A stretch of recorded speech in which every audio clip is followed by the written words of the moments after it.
Muertos en la cruz.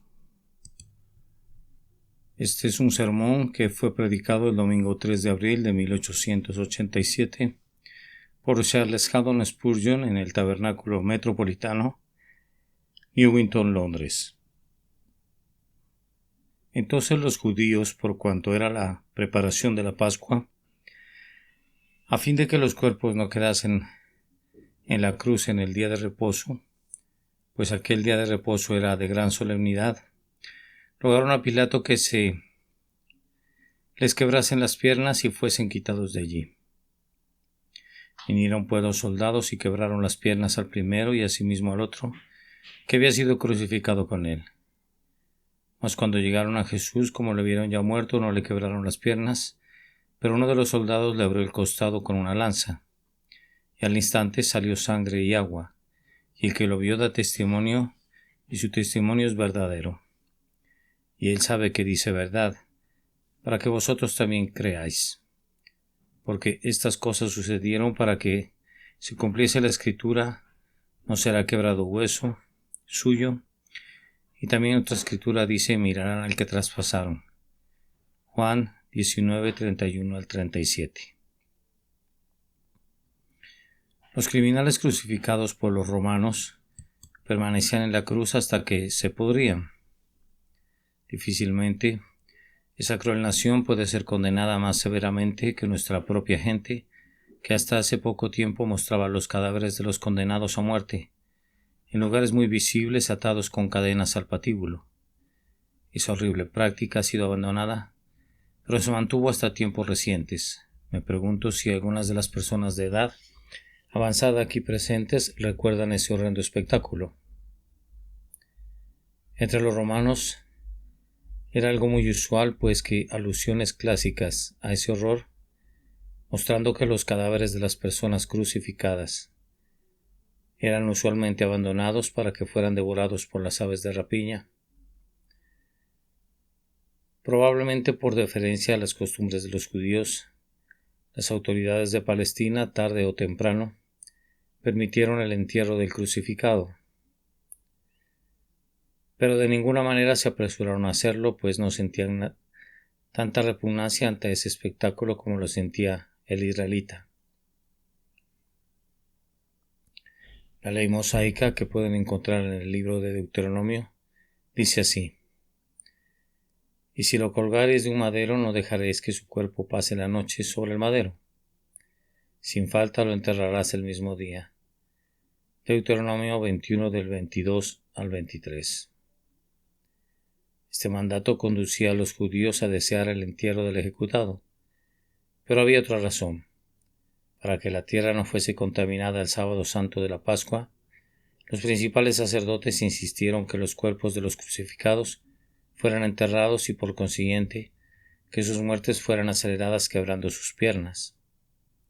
Sus conciencias no se vieron sobresaltadas por el asesinato de Jesús, pero estaban grandemente conmovidas por el temor de la contaminación ceremonial. Los escrúpulos religiosos pueden vivir en una conciencia muerta. Esta no es la única prueba de ese hecho. Podríamos encontrar muchas evidencias en nuestros días. Los judíos corrieron a Pilato y le pidieron como un favor el acto inmisericordia de destrozar las piernas del crucificado con una barra de hierro. A veces ese acto era infligido al condenado como un castigo adicional, pero en este caso tenían la intención que fuera el golpe de gracia, acelerando la muerte debido al dolor terrible que causaría y la conmoción que le ocasionaría. El odio feroz que sentían contra nuestro Señor hacía que sus enemigos se olvidaran de cualquier ingrediente de humanidad. Sin duda, entre más dolor y vergüenza pudieran causarle, ellos se sentirían más complacidos. Ellos rogaron a Pilato que se les quebrasen las piernas y fuesen quitados de allí, pero no lo hacían por crueldad, sino por acatamiento a los ritos externos de su religión. Ya les he dicho que este rompimiento de los huesos del crucificado era una costumbre romana y de esto tenemos evidencias, pues hay una palabra en latín, crucifragium, que expresa este acto barbárico. Pilato no dudó en conceder el deseo de los judíos ¿Qué importancia tenía el cadáver si ya había entregado la vida del hombre? Los soldados van de inmediato a cumplir la horrenda operación y empiezan con los dos malhechores. Es un hecho llamativo que el ladrón penitente, aunque debía estar en el paraíso con su Señor ese mismo día, no por esto fue librado de la agudísima agonía causada por el rompimiento de sus piernas. Nosotros somos salvados de la miseria eterna, no del dolor temporal. Nuestro Salvador no nos da una promesa que seremos resguardados del sufrimiento en esta vida por causa de nuestra salvación. Es verdad, como lo afirma el proverbio, que todo acontece de la misma manera a todos. Un mismo suceso ocurre al justo y al impío, al bueno, al limpio y al no limpio. Los accidentes y las enfermedades afligen tanto al piadoso como al impío. Penitente o impenitente, compartimos la suerte común de los hombres y estamos destinados a tener problemas, así como las chispas salen invariablemente disparadas hacia arriba. No deben esperar que escaparán de la tribulación porque han sido perdonados aun si tuvieran la garantía de ello, recibida de los propios labios de Cristo. No, sino que de su boca llena de gracia viene la advertencia y la seguridad que les sobrevendrán pruebas, pues Jesús dice: estas cosas os he hablado para que en mí tengáis paz. En el mundo tendréis aflicción. El sufrimiento no es evitado, pero es convertido en una bendición. El ladrón penitente entró al paraíso ese mismo día, pero no sin sufrimiento. Digamos más bien que el terrible golpe fue el medio real para el pronto cumplimiento de la promesa de su Señor. Por ese golpe él murió aquel día. De lo contrario habría podido aguantar más. Cuánto pueda recibir alguien por la vía del sufrimiento es difícil decirlo. Tal vez la promesa que estaremos con nuestro Señor en el paraíso será cumplida de esa manera. En ese momento parecía más que probable que nuestro bendito Señor debería sufrir el rompimiento de sus huesos, pero le vieron ya muerto. Le agradó en la infinita entrega con la que se aceptó su sacrificio dar su vida y por eso ya había entregado su espíritu. Sin embargo, era de temerse que los rudos soldados cumplieran sus órdenes al pie de la letra. Pero vean, no lo hacen. ¿Habrían sentido mucho espanto por aquel a cuyo alrededor se habían realizado tales prodigios? ¿O como su centurión estaban llenos de temor por causa de este noble personaje? De cualquier manera, percibiendo que ya estaba muerto, no usaron sus martillos. A nosotros nos consuela comprobar que no se entregaron a esa aborrecible brutalidad. Pero no podemos estar demasiado contentos, pues otro ultraje tomará su lugar para asegurarse que él ya estaba muerto. Uno de los 4 soldados le abrió el costado con una lanza, probablemente atravesando con esa lanza su corazón. Con esto comprobamos cómo nuestro Dios de gracia ordenó en su providencia que hubiera una evidencia cierta que Jesús estaba muerto y que, por tanto, el sacrificio había sido inmolado. Pablo declara que esto es el Evangelio, que el Señor Jesús murió según las Escrituras. Es extraño decirlo, pero ha habido herejes que se han aventurado a afirmar que Jesús no murió realmente. La lanza utilizada para traspasarlo lo refuta plenamente. Si nuestro Señor no murió, entonces ningún sacrificio ha sido presentado. La resurrección no es un hecho real y no hay un fundamento de esperanza para los hombres. Nuestro Señor murió con absoluta certeza y fue enterrado. Los soldados romanos eran jueces estrictos en estos asuntos y ellos le vieron ya muerto y además sus lanzas no eran usadas en vano cuando tenían la intención que la muerte fuera una certidumbre. Cuando el costado de Cristo fue abierto, al instante salió sangre y agua, acerca de lo cual se ha comentado mucho por parte de quienes consideran apropiado reflexionar sobre estos delicados temas.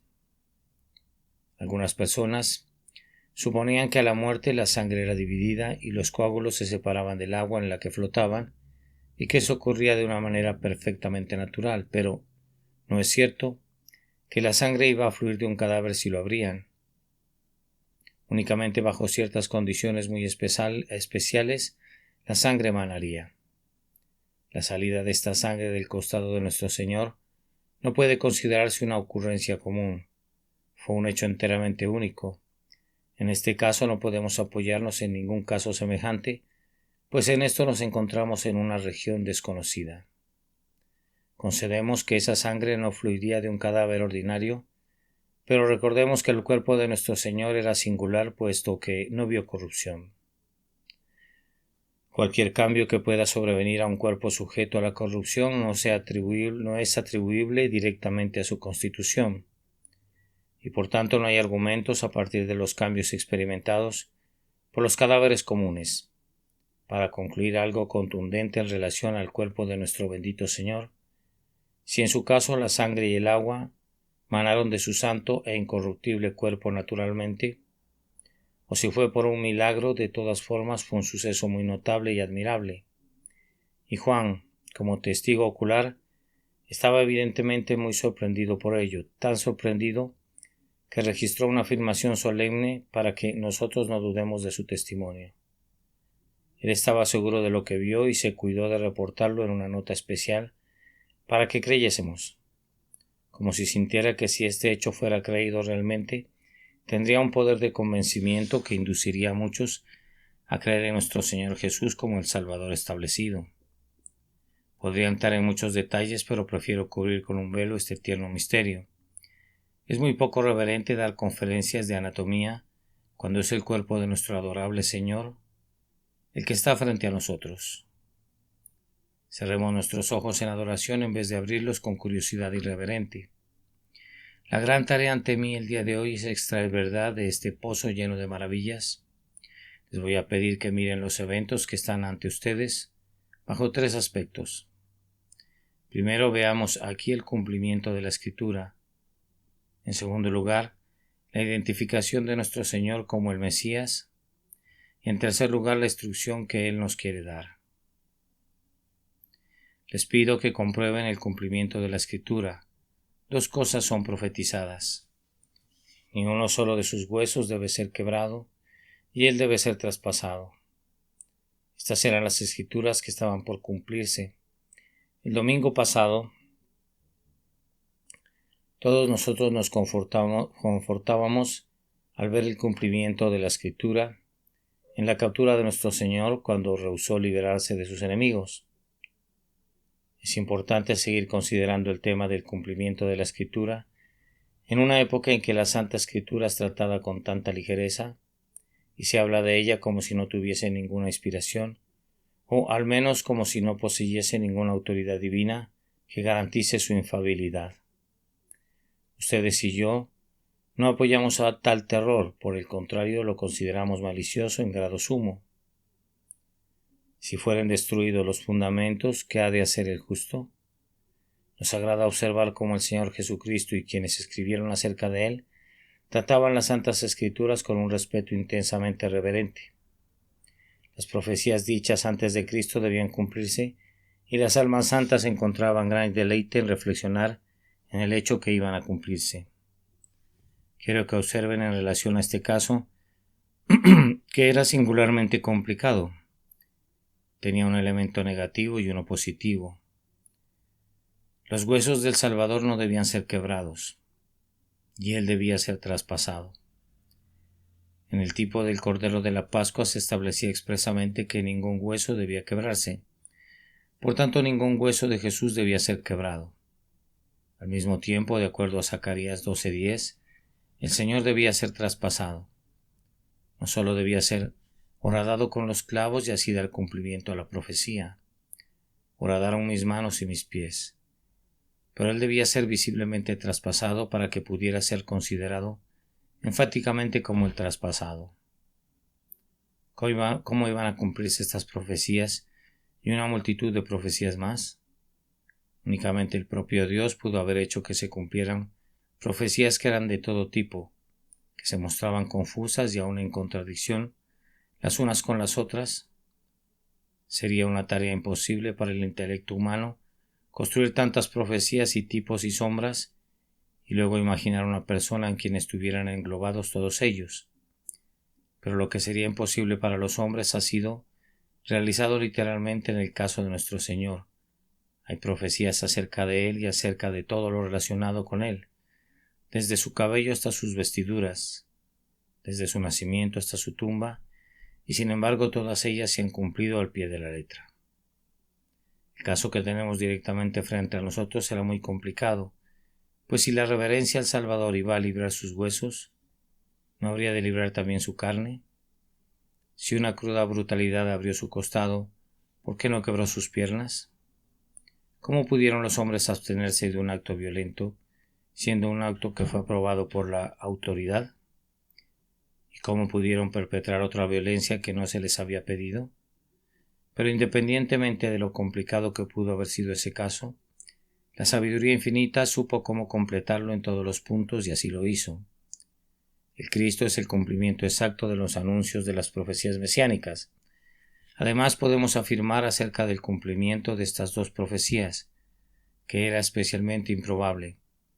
Parecía completamente imposible que cuando se dio la orden para que se quebraran las piernas del crucificado, los soldados romanos se abstuvieran de llevarlo a cabo. ¿Cómo podía ser preservado el cuerpo de Cristo después que se dio esa orden? Esos 4 soldados tienen evidentemente la determinación de cumplir las órdenes del gobernador.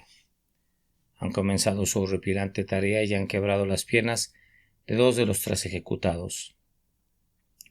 Las cruces estaban arregladas de tal manera que Jesús estaba colgado en el centro. Es el segundo de los 3. Nosotros suponemos naturalmente que ellos habrían procedido en orden de la primera cruz a la segunda. Pero da la impresión que pasan por alto la segunda cruz y van de la primera a la tercera. ¿Cuál fue la razón de este procedimiento tan singular?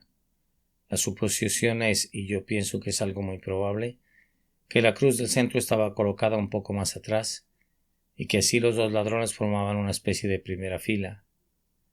Jesús estaría de esta manera más enfáticamente en medio. Si él estaba colocado un poco hacia atrás, ciertamente habría sido más fácil que el ladrón penitente leyera la inscripción colocada sobre su cabeza y viera a nuestro Señor y tuviera una conversación con él. Si hubieran estado colocados en la misma fila, esto no habría podido ser tan natural, pero la posición sugerida parece adecuarse a las circunstancias. Si este fuera el caso, yo puedo entender cómo los soldados estarían tomando las cruces en orden cuando cumplieron su horrible oficio con los 2 malhechores y vinieron al fin a Jesús, que estaba en medio. En todo caso, ese fue el orden que siguieron.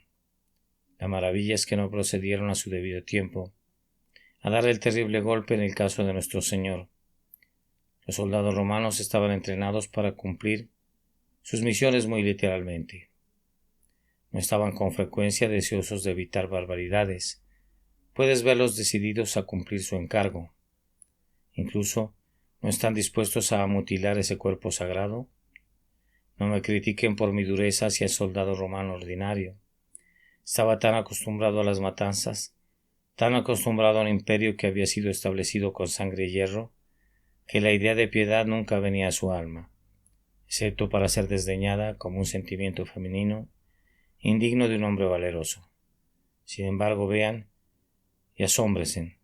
Se da la orden que quiebren sus piernas. 2 de 3 la han sufrido, y sin embargo ningún soldado puede triturar ni un hueso de ese sagrado cuerpo. Cuando ven que ya está muerto, no quiebran sus piernas. Hasta el momento únicamente han visto el cumplimiento de una de las profecías. Él debe ser traspasado también. ¿Y qué fue eso que vino a la mente del soldado romano cuando en un momento de impaciencia decidió asegurarse que la aparente muerte de Jesús era real? ¿Por qué abrió ese sagrado costado con su lanza? Él no sabía nada acerca de la profecía, no tenía la menor idea de Eva tomada de una costilla del hombre, ni de la iglesia tomada del costado de Jesús. Nunca había oído esa noción antigua, que el costado de Jesús era semejante a la puerta del arca, a través del cual se abre una entrada a la salvación. Porque entonces cumple la predicción del profeta. Aquí no hubo ni accidente ni casualidad. ¿Dónde están tales cosas? La mano del Señor es evidente en este punto y nosotros Deseamos alabar y bendecir esa providencia omnisciente y omnipotente que cumplió así la palabra de la revelación. Dios tiene respeto hacia su propia palabra, y mientras se cuida que ningún hueso de su Hijo sea quebrado, también se asegura que ningún texto de la Santa Escritura sea quebrantado. Que los huesos de nuestro Señor permanecieran intactos, y sin embargo que su costado fuera traspasado parecía algo muy improbable. Pero sucedió así. Cuando en el futuro ustedes se encuentren con una promesa inverosímil, créanla firmemente. Cuando vean cosas que trabajan en contra de la verdad de Dios, créanle a Dios y no crean en ninguna otra cosa. Sea Dios veraz y todo hombre mentiroso. Aunque los hombres y los diablos digan que Dios miente, aférrense a lo que Dios ha dicho. El cielo y la tierra pasarán, pero ni una jota ni una tilde de su palabra caerán al suelo. Observen además, queridos amigos, en lo relativo al cumplimiento de la Escritura, que era enteramente indispensable. Si hubieran quebrado los huesos de Cristo, entonces la palabra de Juan el Bautista, he aquí el Cordero de Dios, habría tenido un estigma, los hombres habrían objetado, pero los huesos del Cordero de Dios fueron quebrados. En 2 ocasiones fue especialmente ordenado, no solamente en el primer mandamiento de la Pascua en Egipto, sino en el permiso de una segunda Pascua para quienes estaban inmundos durante el tiempo de la primera Pascua. En Números, al igual que en Éxodo, leemos que ningún hueso del Cordero debía ser quebrado. Si los huesos de nuestro Señor hubieran sido quebrados, ¿cómo entonces habríamos podido decir nuestra Pascua, que es Cristo, ya fue sacrificada por nosotros? Existiendo esa falla fatal, Jesucristo debe permanecer intacto sobre la cruz y también debe ser traspasado, pues de lo contrario ese famoso pasaje de Zacarías, al que se alude aquí, mirarán a mí, a quien traspasaron, no podría ser cierto en lo referente a él. Ambas profecías debían cumplirse y cumplirse de manera notoria. ¿Pero por qué necesito decir que este cumplimiento era indispensable? Amados, es indispensable que Dios mantenga cada una de sus palabras. Es indispensable para la verdad de Dios que Él sea siempre veraz, pues si una de sus palabras puede caer a tierra, entonces todas pueden hacerlo y su veracidad desaparece. Si puede demostrarse que una profecía fue un error, entonces todas las demás profecías pueden ser errores. Si una parte de la Escritura es falsa, todas las demás pueden ser falsas y no podemos pisar tierra firme. La fe no ama lugares resbalosos. La fe busca la palabra segura de la profecía y pone su pie con firmeza sobre certidumbres. A menos que toda la palabra de Dios sea segura y pura, como plata refinada en horno de tierra purificada 7 veces, entonces no tenemos nada en que apoyarnos y nos quedamos virtualmente sin una revelación de Dios. Si tomo la Biblia diciendo algunas partes son verdaderas y otras son cuestionables, ¿no estaría mejor que si no tuviera una Biblia? Un hombre que se encuentra en alta mar, con un mapa que únicamente muestra precisión en algunas zonas, estaría en la misma condición que si no contase con un mapa. No veo en dónde está la seguridad de si no os volvéis y os hacéis como niños, si no hay un maestro infalible al cual seguir. Amados, es indispensable para el honor de Dios y para nuestra confianza en su palabra que cada línea de la Santa Escritura sea verdadera. Era evidentemente indispensable en el caso que estamos considerando, y este es solo un ejemplo de una regla que no admite excepciones. Pero ahora, permítanme recordarles que aunque el problema era complicado y su realización era improbable, sin embargo, fue resuelto de la manera más natural. Nada puede evitarse menos que la acción de los soldados. Ellos quebraron las piernas en 2, pero el otro está muerto. Y no quiebran sus piernas, sin embargo, para asegurarse que no tendrán problemas al ahorrarse el golpe. Traspasan su costado, no hubo ninguna colpusión en ellos. Lo hicieron porque se les vino a la cabeza. Ningún ángel descendió del cielo para evitar, o más bien para estar con sus anchas alas frente a la cruz, como para proteger al Salvador. Ninguna horrible égida de misterio pendía sobre el sagrado cuerpo del Señor, para alejar a los intrusos llenos de miedo. No, el grupo de 4 soldados hizo lo que quiso, Actuaron siguiendo su propio criterio y, sin embargo, al mismo tiempo cumplieron el eterno consejo de Dios. Seremos siempre incapaces de hacer entender a los hombres la verdad que la predestinación y la libertad de acción son una realidad. Los hombres pecan tan libremente como los pájaros vuelan por los cielos, pero son enteramente responsables de su pecado y, sin embargo, todo es ordenado y previsto por Dios. La predestinación de Dios no interfiere de ninguna manera con la responsabilidad del hombre.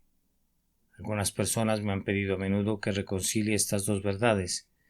Mi única respuesta es: no necesitan reconciliación, pues nunca están reñidas la una con la otra. ¿Por qué había de reconciliar a dos amigos? Demuéstrenme que las dos verdades no están de acuerdo. En esa solicitud le estoy poniendo una tarea tan difícil como la que ustedes me proponen. Estos dos hechos son líneas paralelas. No puedo hacer que se junten, pero ustedes tampoco pueden lograr que se crucen. Permítanme agregar también que hace mucho tiempo he abandonado la idea de estructurar mis creencias en un sistema. Creo, pero no puedo explicarlo. Me inclino ante la majestad de la revelación y adoro al infinito Señor. Yo no entiendo todo lo que Dios revela, pero lo creo. ¿Cómo puedo esperar entender todos los misterios de la revelación cuando simplemente la aritmética de la Escritura sobrepasa mi comprensión? Puesto que se me enseña que en la deidad los tres son uno, aunque en el indiviso uno veo de manera muy manifiesta tres. Necesito medir el mar. ¿Acaso no basta con que sea mecido por las olas? Doy gracias a Dios por aguas lo suficientemente profundas para que mi fe pueda nadar. Entender me forzaría a mantenerme en aguas poco profundas, pero la fe me conduce mar adentro. Yo creo que es mayor beneficio para mi alma creer que comprender, pues la fe me lleva más cerca de Dios, de lo que puede hacerlo la razón. La fe que está limitada por nuestras estrechas facultades es una fe indigna de un hijo de Dios, pues como hijos de Dios debemos comenzar a tratar con sublimidades infinitas, como esas que rodean a nuestro grandioso Padre. Estas solo pueden ser entendidas por la fe. Para regresar a mi tema, aunque el asunto debe ser como la Escritura lo había previsto, sin embargo, ninguna inducción ni forzamiento fueron ejercidos, pero, como agentes libres, los soldados llevaron a cabo exactamente las cosas que habían sido escritas en los libros de los profetas relativos a Cristo. Queridos amigos, aguántame en una observación más acerca de este cumplimiento de la Escritura. Fue completado maravillosamente. Observen que en estas transacciones se puso un sello sobre esa parte de la Escritura que ha estado más expuesta al escarnio escéptico, pues se puso un sello sobre los tipos. Los irreverentes lectores de la Escritura han rehusado aceptar los tipos. Ellos dicen: ¿cómo sabes que la Pascua fue un tipo de Cristo? En otros casos, personas más serias objetan las detalladas interpretaciones y rechazan ver un significado en los mínimos detalles. Tales personas no quieren aceptar la importancia espiritual de la ley.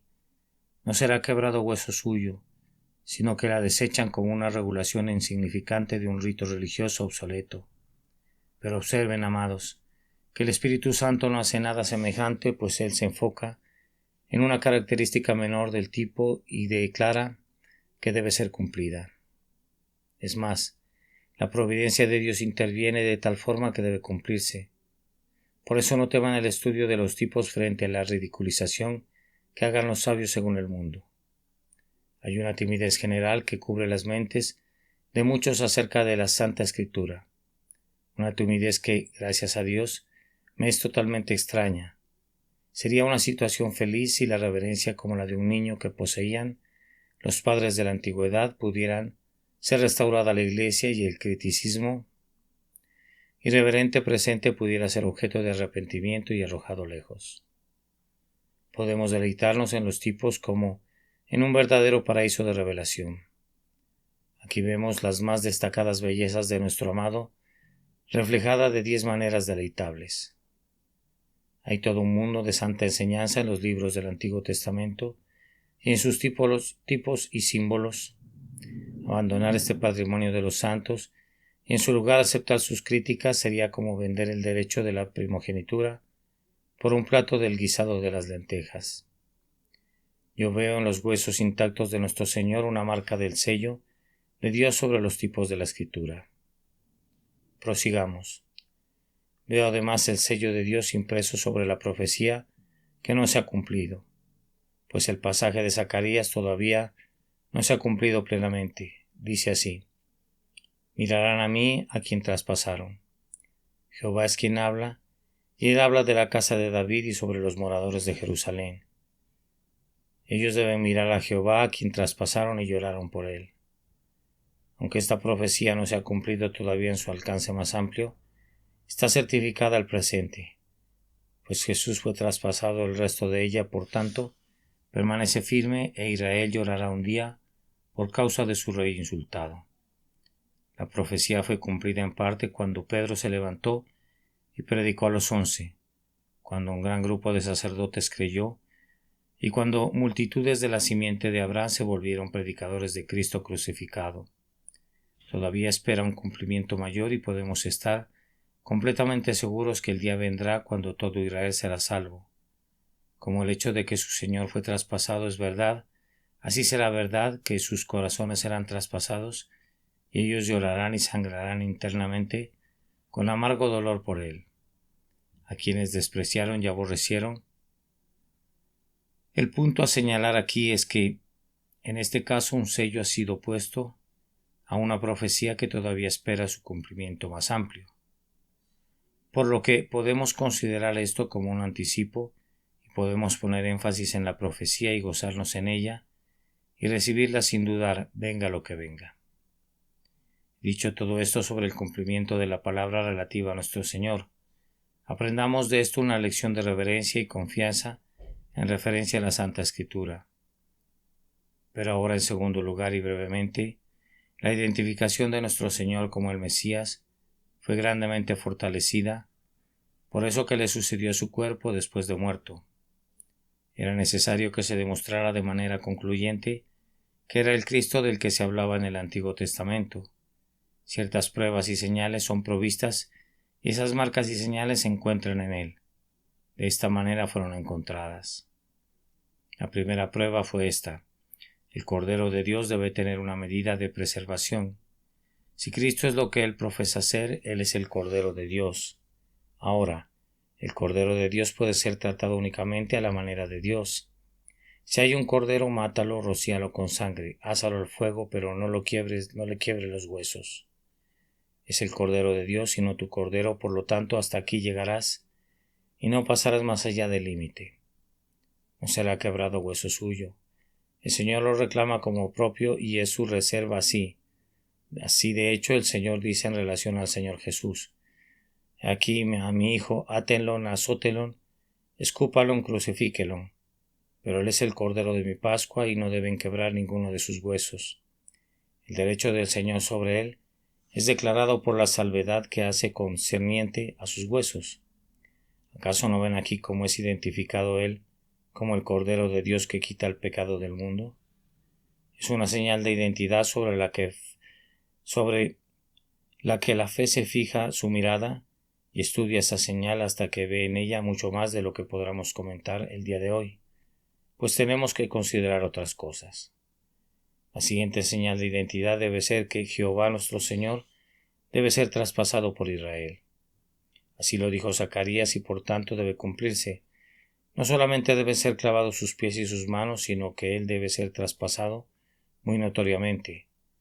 Mirarán a mí a quien traspasaron y llorarán, afligiéndose por él. Él debe ser traspasado. Sus heridas son señales y evidencias de que él es realmente Cristo. Cuando vean la señal del Hijo del Hombre en los últimos días, entonces llorarán todas las tribus de la tierra. ¿Y acaso esa señal no será que él se aparecerá como el cordero que ha sido inmolado? La herida en su costado era una marca cierta de su identidad para sus propios discípulos, pues el Hijo dijo a Tomás: acerca tu mano y métela en mi costado, y no seas incrédulo sino creyente. Será la señal convincente para todo Israel. Mirarán a mí a quien traspasaron y llorarán como se llora por hijo unigénito, afligiéndose por él como quien se aflige por el primogénito. Para nosotros el camino abierto a su corazón está manifestado en esta señal en su carne. mostrando que este es el Dios de amor encarnado, cuyo corazón puede ser alcanzado por todos aquellos que buscan su gracia. Pero no he terminado en esta identificación, pues observen que cuando ese costado fue abierto, al instante salió sangre y agua. Ustedes que traen sus Biblias las habrían abierto ya en Zacarías 12. Les pido amablemente que continúen leyendo hasta llegar al primer versículo del capítulo 13, que no debió haber sido separado del capítulo 12. ¿Qué encuentran allí? En aquel tiempo habrá un manantial abierto para la casa de David y para los habitantes de Jerusalén, para la purificación del pecado y de la inmundicia. Ellos lo abrieron y ese mismo día comenzaron a llorar por él, pero además en ese día se abrió una fuente, y esa fuente no era otra cosa sino este borbotón de agua y de sangre que brotó del costado abierto de nuestro Señor Redentor. Las profecías se suceden rápidamente unas a otras, se relacionan con la misma persona y con el mismo día. Nos complace ver que los hechos también se siguen rápidamente unos a otros, pues cuando el soldado abrió el costado de Jesús con una lanza, al instante salió sangre y agua. Jehová fue traspasado y los hombres se arrepintieron y contemplaron la fuente limpiadora en un breve espacio de tiempo. Los hombres que vieron abierta la fuente sagrada se regocijaron de ver en ella la comprobación del sacrificio consumado y la señal de su efecto purificador. La identificación es más completa si añadimos un comentario más. Tomen todos los tipos del Antiguo Testamento conjuntamente y encontrarán que la purificación del pecado fue típicamente proclamada con sangre y agua. La sangre fue siempre visible, no hay remisión del pecado sin ella, pero el agua era también sumamente prominente. Previo a los sacrificios, los sacerdotes debían lavarse y la propia víctima debía ser lavada con agua. Las cosas impuras debían lavarse con agua corriente. Vean cómo nuestro Señor Jesús vino mediante agua y sangre, no mediante agua solamente, sino mediante agua y sangre. Juan, que vio el maravilloso torrente, nunca olvidó ese espectáculo, pues aunque escribió sus epístolas, yo supongo ya en edad muy avanzada, el recuerdo de esa escena portentosa estaba fresco en él. Yo supongo que él escribió su Evangelio ya bastante entrado en años. Sin embargo, cuando llegó a este pasaje se impresionó como si fuera la primera vez y expresó afirmaciones que no tenía la costumbre de usar usualmente, y el que lo vio da testimonio, y su testimonio es verdadero, y él sabe que dice la verdad. Así, de manera solemne, por decirlo así, dio su declaración certificada ante el pueblo de Dios, que él realmente presenció este espectáculo extraordinario.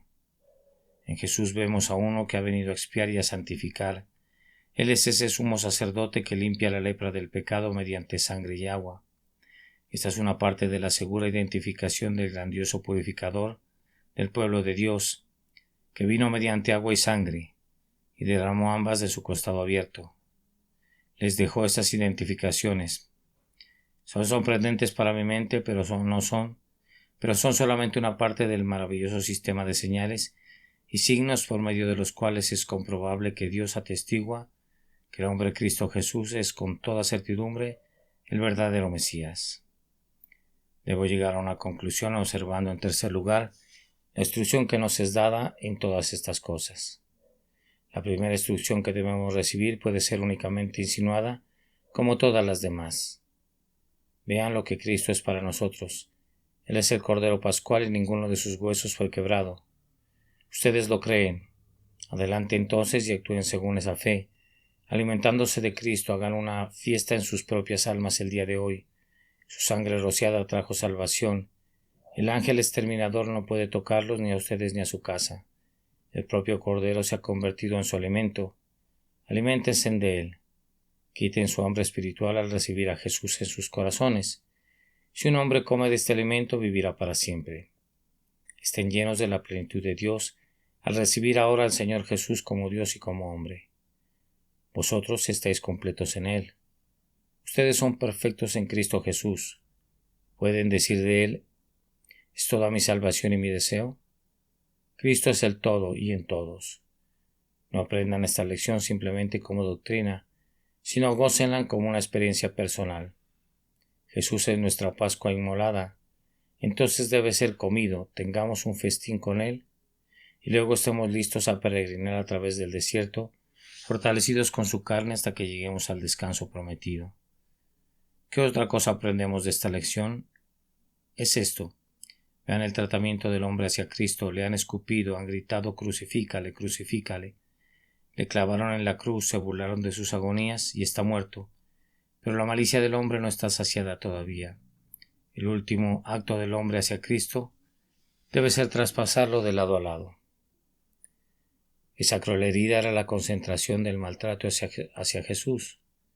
Su experiencia en manos de nuestra raza se resume en el hecho que ellos traspasaron su corazón.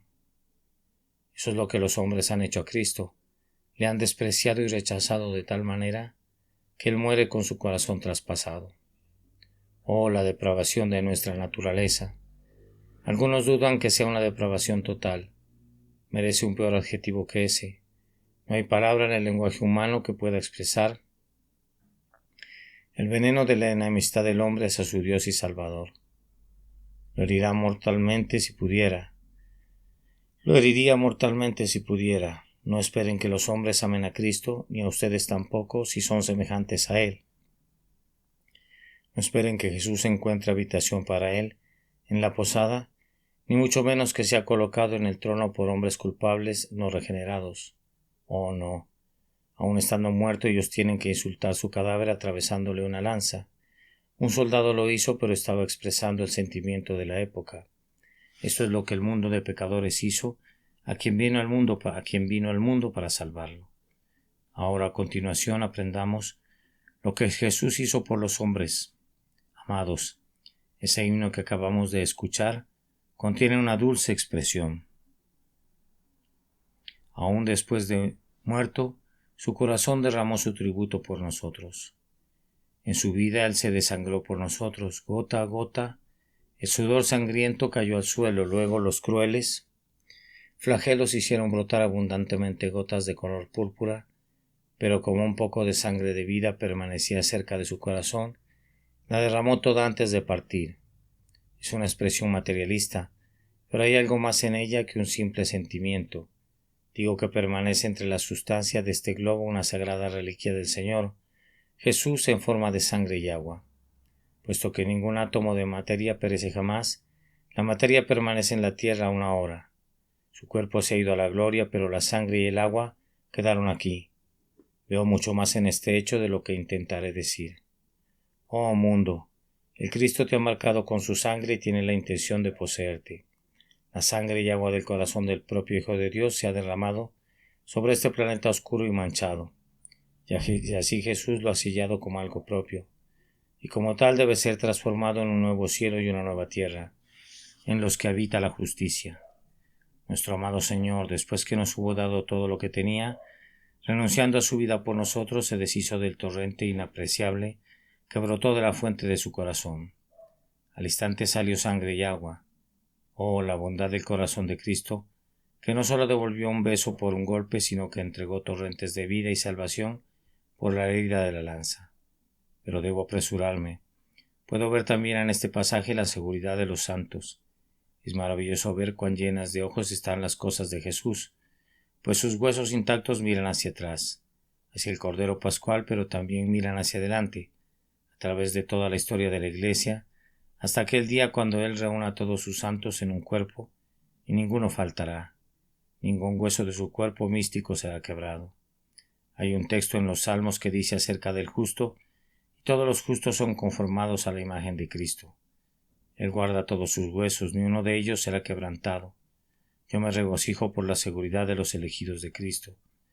Él no permitiría que ningún hueso de su cuerpo redimido sea quebrado, pues toda la simiente elegida se reunirá alrededor del trono. Bendeciré la conducta de su gracia y dará a conocer sus glorias.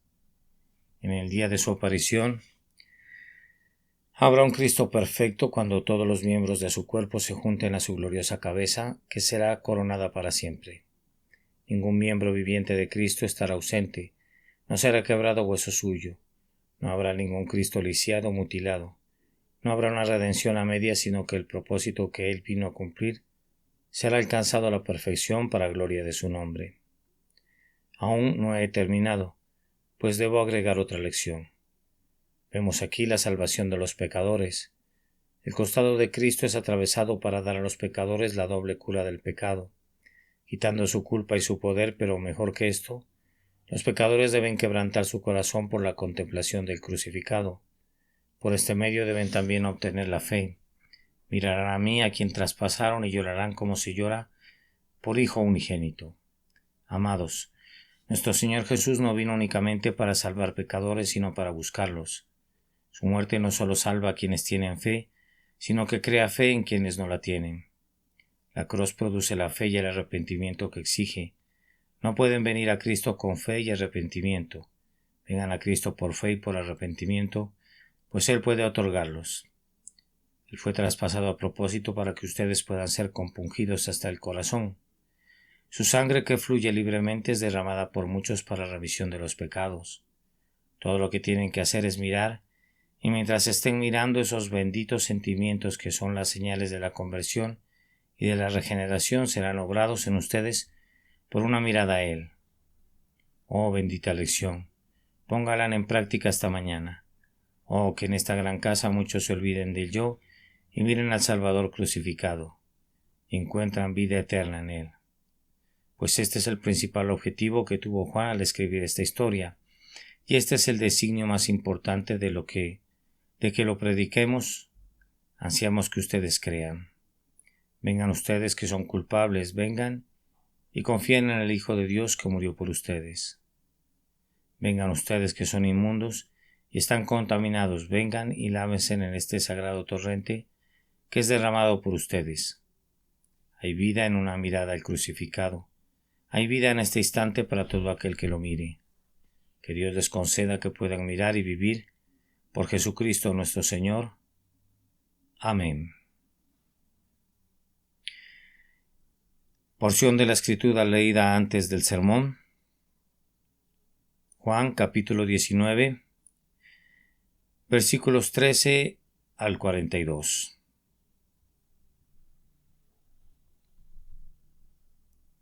Muerto en la cruz. Este es un sermón que fue predicado el domingo 3 de abril de 1887 por Charles Haddon Spurgeon en el Tabernáculo Metropolitano, Newington, Londres. Entonces los judíos, por cuanto era la preparación de la Pascua, a fin de que los cuerpos no quedasen en la cruz en el día de reposo, pues aquel día de reposo era de gran solemnidad, rogaron a Pilato que se les quebrasen las piernas y fuesen quitados de allí. Vinieron pues los soldados y quebraron las piernas al primero y asimismo al otro que había sido crucificado con él. Mas cuando llegaron a Jesús, como le vieron ya muerto, no le quebraron las piernas. Pero uno de los soldados le abrió el costado con una lanza, y al instante salió sangre y agua. Y el que lo vio da testimonio, y su testimonio es verdadero, y él sabe que dice verdad, para que vosotros también creáis, porque estas cosas sucedieron para que se cumpliese la Escritura. No será quebrado hueso suyo. Y también otra Escritura dice, mirarán al que traspasaron. Juan capítulo 19 versículos 31 al 37.